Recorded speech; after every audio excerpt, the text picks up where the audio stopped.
Why the hell did they have to make stealing so difficult in 2K13? There are two ways that you can steal the ball successfully.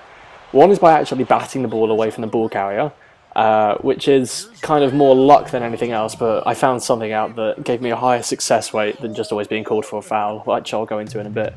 The second is by grabbing the ball from the passing lane, like just there. It can be done really, really simply from the first inbound pass, which you'll kind of see in the next couple of clips. So you have to make your shot, obviously, and then you mark the point guard on the inbound ball. The ball will then be passed to the shooting guard, who's going to bring the ball up the court. 90% of the time, he's going to look to try and pass it back to the point guard. This is when you try and steal the ball.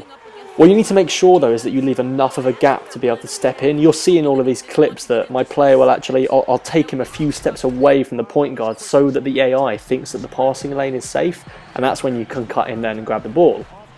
You know, because if you mark him too tightly, the shooting guard, what happens is he just kind of dribbles the ball over to the point guard. He's much closer, and he almost basically hands the ball off to the point guard, and it's impossible to steal.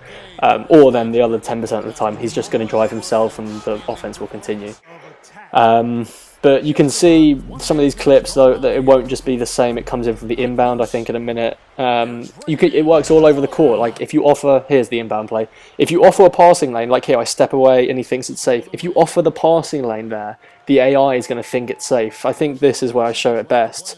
He's got the ball, I take a step back now, and then I step in. If it works with a bit of timing, and after a bit of practice, you can kind of understand when it's going to happen.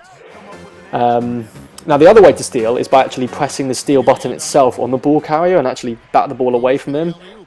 This is what a lot of people think is just random luck, basically. I mean, I upgraded my player to the highest steal level you could. I was still being called for all the fouls, and I wasn't getting any steals. But what I found, that if you position your player on the side of the opponent where he's dribbling the ball, like here you can see I've gone on over to his left hand. If you move your player over to the sides of where his hand is before you press the steal button, I found it's been much more likely to steal the ball. Like here, I went over to his right hand because that's where he was dribbling the ball. It just started working for me. I got far more steals, far less fouls. So yeah, I hope this helped. If you have any questions, feel free to ask and I'll do my best to answer them. Otherwise, yeah, thanks for watching.